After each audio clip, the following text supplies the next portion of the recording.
Bonjour, je vais aujourd'hui vous parler du syndrome malin des neuroleptiques, qui est d'ailleurs pas que un syndrome malin pour les neuroleptiques, mais qui est une complication des traitements neuroleptiques historiques.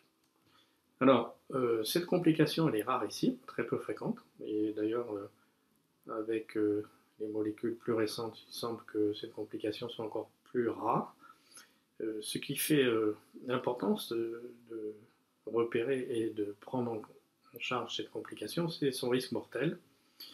Et donc c'est toute la question de la prévention, et la prévention elle est très très simple d'une certaine façon, c'est la question euh, de la fièvre et de la prise de température chez toute personne qui reçoit un traitement neuroleptique.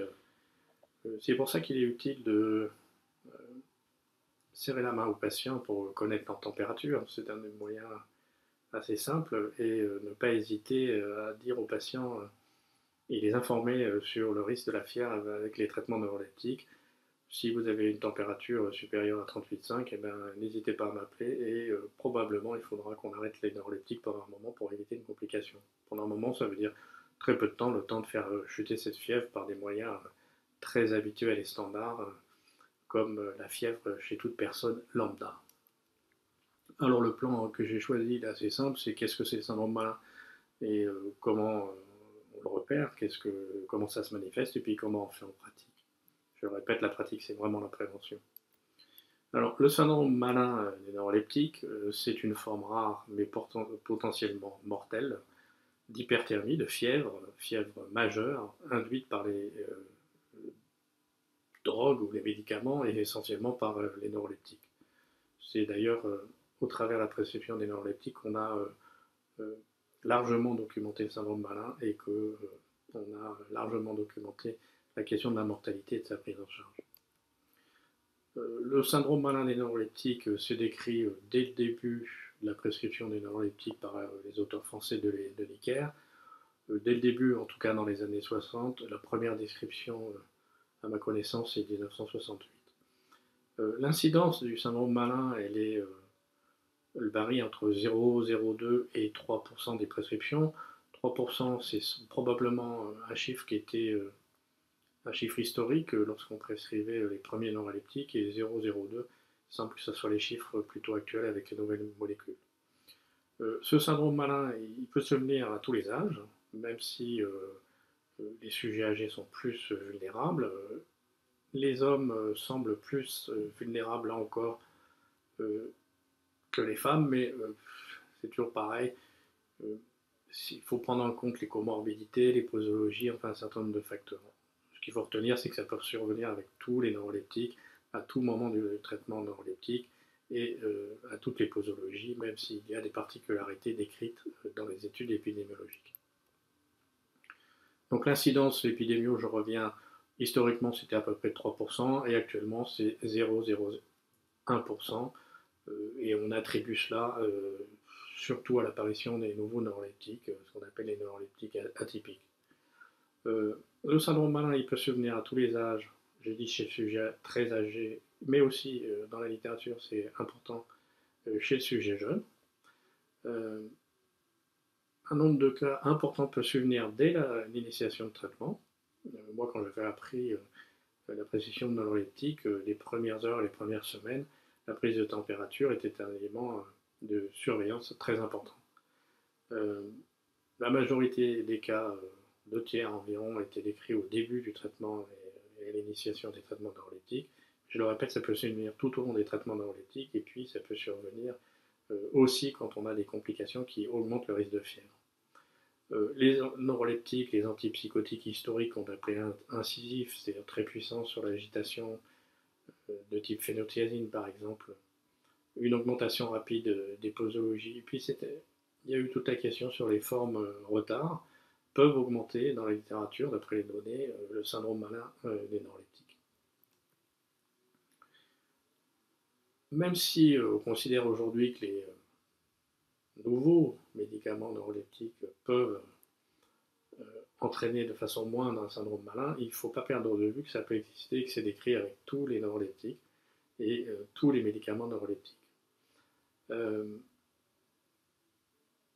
d'autres médicaments, et c'est pas ce qui est important, c'est que les neuroleptiques sont le facteur principal du syndrome malin des neuroleptiques, mais d'autres médicaments et des agents dopaminergiques comme la montadine ou la L-Dopa, ou des médicaments antidopaminergiques comme la méthamphétamine, ou même de façon anecdotique les sels de lithium ou le valproate, ont pu être incriminés dans l'apparition de syndrome malin. Donc on voit qu'un certain nombre de médicaments psychotropes, euh, bien sûr les neuroleptiques largement en tête, peuvent entraîner cette complication, rarissime mais parfois mortelle. D'autres médicaments, je suis désolé, je complète la liste, la lévodopa lors de la prescription, mais aussi un élément très important, on a décrit les syndromes malins à l'arrêt de certains médicaments dopaminergiques. Donc vous voyez que le syndrome malin peut survenir le plus souvent lors de la prescription et l'initiation, mais l'arrêt brutal parfois peut entraîner l'apparition d'un syndrome malin. Donc c'est décrit avec un médicament qui est la tétrabénazine ou la réserpine, un vieux médicament qui a été dans la dépression, certains antidépresseurs, les MAO, le baclofen et puis les triptans. Donc de nombreux médicaments peuvent induire cette complication qui est bien sûr rare ici. Alors la question des neuroleptiques de seconde génération, je l'ai déjà dit, l'incidence est certainement plus faible, et quand le syndrome malin apparaît, les complications, et surtout les complications mortelles, sont plus rares. Les présentations cliniques avec les nouveaux neuroleptiques sont pour certains d'entre eux un peu différentes. On le verra, le tableau clinique du syndrome malin repose sur un certain nombre d'éléments cliniques et paracliniques. Par exemple, avec la clozapine, qui entraîne beaucoup moins d'effets extrapyramidaux, l'aggravation des signes extrapyramidaux est moins fréquente. L'aripiprazole, il semblerait qu'il y ait moins de fièvre et moins de syndrome de perturbation du système autonome. Et l'amisulprine, les cas décrits, c'est une fièvre moindre et beaucoup moins d'effets extrapyramidaux. Mais là encore, ce sont des particularités qui ne sont pas très importantes à connaître, et c'est vraiment la question de la fièvre et des signes cliniques qui va nous orienter. Alors les facteurs de risque, c'est l'existence d'une maladie neurologique, deuxièmement les troubles psychiatriques, énorme facteur de risque la déshydratation. Quand on dit ça survient chez le sujet jeune, au début de traitement à posologie élevée, c'est au décours des états d'agitation, lorsque les patients sont embastillés, enfermés, déshydratés l'été, l'agitation bien évidemment, l'administration rapide par voie parentérale, donc la situation d'urgence, et les neuroleptiques incisifs. Donc on voit que ce syndrome malin, il est très très très important à prendre en compte dans les lieux d'urgence ou dans les lieux où les patients se trouvent confrontés à des situations de prise de posologie élevée de médicaments avec une surveillance parfois aléatoire et un risque de déshydratation important. Alors, les symptômes qui permettent d'évoquer le syndrome malin, ils sont de 4 types. Bien sûr, l'hyperthermie, fièvre supérieure au moins à 38-38,5, l'augmentation de la rigidité ou l'apparition d'une rigidité, effet extrapyramidal connu, des changements et des fluctuations rapides de l'état de conscience, avec des états de confusion très transitoires au début, et puis des dysfonctionnements du système nerveux autonome, très grande variabilité, puis apparition d'une hypertension qui peut être parfois sévère, voire maligne. Cet état clinique et ces 4 grands types de symptômes vont être fluctuants, peuvent être très fluctuants et évoluer. Donc il ne faudra pas hésiter à examiner et suivre de façon très attentive et très régulière au décours de la journée l'ensemble de ces manifestations, la fluctuation des états mentaux, la rigidité. Il faut faire attention parce que souvent la fluctuation des états mentaux, elle est attribuée à plus ou moins d'effets des médicaments lorsqu'on a fait par exemple une intramusculaire. C'est pour ça qu'il faut toujours examiner la tension, le pouls et l'examen neurologique, et bien évidemment la fièvre. Ces signes cliniques sont associés avec des signes de laboratoire, l'examen paraclinique, donc il faudra, à moins de suspicion, ne pas avoir peur de recourir à ces examens. Le signe principal, c'est l'augmentation des CPK dans l'infraction MB, l'hyperleucocytose, l'apparition d'une acidose métabolique et des perturbations hydroélectrolytiques. Donc on voit que c'est des examens biologiques qui vont être des éléments d'appui importants pour d'une part permettre et confirmer le diagnostic et ensuite permettre et orienter vers une prise en charge adaptée et éviter les complications et donc la surveillance nécessaire et absolue dans ces états cliniques. Les diagnostics différenciés, il y a beaucoup de choses à différencier. C'est pas toujours très simple et au moindre doute, il ne faut pas hésiter à demander l'avis d'un interniste ou d'un réanimateur quand l'état clinique est inquiétant. Bien sûr, la question des causes infectieuses, bon, il est, à mon sens, plutôt important lorsque un patient est sous neuroleptique et qu'il a une fièvre, de traiter sa fièvre comme tout à chacun, de rechercher un foyer infectieux. Et si cette fièvre persiste, eh ben, il faut faire les examens paracliniques et ne pas hésiter à demander un avis spécialisé. Bon, le coup de chaleur,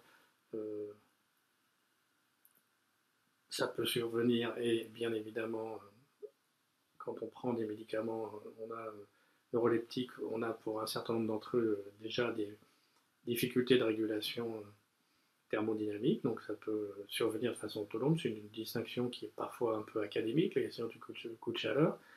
La question de la catatonie, alors la question de la catatonie, c'est une question qui est pas seulement académique, puisque syndrome Malin, c'est une complication de la catatonie, et même certains auteurs pensent que catatonie et syndrome Malin, ce sont des syndromes qui partagent une physiopathologie commune.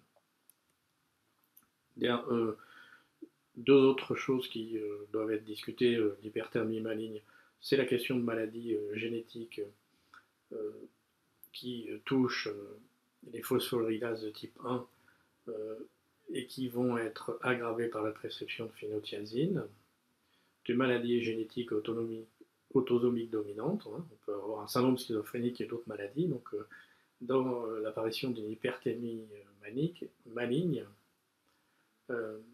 il faut toujours se poser la question de certaines maladies génétiques concomitantes. C'est une question qui va se poser, bien évidemment, une fois qu'on aura réglé l'état clinique immédiat. La question du syndrome sérotoninergique, là encore, catatonie, syndrome sérotoninergique et syndrome Malin et neuroleptique, de plus en plus, on pense que ce sont des syndromes qui ont une partie physiopathologique commune et qui relèvent d'une pratique clinique et d'une prise en charge qui, le plus souvent, peut être commune là encore. Ce qui permet, alors, en clinique, c'est pour faire le malin, ça, de distinguer un syndrome malin d'un syndrome sérotoninergique. C'est, vous le voyez ici, la rigidité musculaire, bien évidemment, c'est quelque chose qui est très important avec les neuroleptiques. La bradykinésie, la question ensuite de la leucocytose, qui est très augmentée lors d'un syndrome malin et pratiquement pas, et pas du tout même, lors d'un syndrome sérotoninergique. Les atteintes musculaires biologiques, les CPKMB, et puis bien sûr la prise de neuroleptiques, à l'inverse la prise de médicaments sérotoninergiques, même si certains médicaments neuroleptiques sont aussi des médicaments sérotoninergiques. C'est une distinction qui est proposée, qui n'est pas toujours facile à repérer en clinique, et qui, lorsque l'état clinique s'aggrave, est une distinction qui peut être seulement académique. Alors, les complications du syndrome Malin, je l'ai dit, c'est la mortalité. On estime qu'à peu près 10% des personnes qui auront un syndrome Malin sont à risque de mortalité, ils vont potentiellement mourir. Il y aura des complications autres, comme par exemple l'insuffisance rénale, des insuffisances cardiaques, la question de l'embolie pulmonaire, les CIVD, des séquelles cognitives ont été décrites qui sont liées à l'hypoxie, l'hyperthermie prolongée. Donc là, il est très très important d'intervenir de façon très précoce pour éviter toutes ces complications et la mortalité. Alors, les traitements, j'en dis d'obo, et quand le syndrome Malin s'est installé et que c'est vraiment, à mon sens, plus une question de psychiatre, mais une question d'interniste ou de réanimateur. Pour la question du prescripteur, l'aspect le plus important, c'est la prévention, réduire les facteurs de risque, hein, la déshydratation, réduire les posologies très élevées de façon rapide, reconnaître de façon précoce les cas suspects, hein, examen neurologique, prise de fièvre, l'arrêt rapide du traitement impliqué. Si on a une fièvre trop importante chez un patient qui a des neuroleptiques, ben, on n'hésite pas à arrêter pendant un jour ou deux en traitant de façon symptomatique la fièvre qui, lorsqu'elle est redescendue, une fièvre non maligne, redescend assez rapidement, comme tout à chacun. Et puis, bien sûr, la détection et les complications. Il ne faut pas hésiter à se référer et transférer le patient aux urgences ou aux unités de soins intensifs au moindre doute. Dernière question, est-ce qu'on peut reprendre un traitement après un syndrome malin neuroleptique? En théorie, oui. Il faut attendre à peu près 2, 3, 4 semaines avant de reprendre un traitement neuroleptique. Il est recommandé de recommencer un traitement à dose très faible, avec une augmentation très progressive des posologies, éviter la prise concomitante de lithium, faire attention à l'hydratation et surveillance étroite, effectivement, des états de conscience, de la rigidité, enfin de tous les signes qui permettent d'évoquer un syndrome malin des neuroleptiques. Malheureusement, il y a un certain nombre de patients, alors dans la littérature ça varie, mais c'est peut-être au moins 30% des personnes qui ont fait un syndrome malin pour lesquelles on ne pourra plus prescrire des neuroleptiques, ce qui est une complication et une perte de chance pour certains patients. Donc les points à retenir, le syndrome malin c'est une complication très très rare. La question c'est vraiment la question de la prévention et aussi la question de la surveillance des traitements neuroleptiques, la surveillance qui est très simple, hein, température et syndrome parkinsonien et rigidité neuromusculaire. Si vous voulez lire des articles, j'en ai mis 2 ici. C'est des très bons articles pour se familiariser un peu plus avec cette question. A priori, j'ai pas de lien d'intérêt avec le syndrome malin pour 2019 et 2020.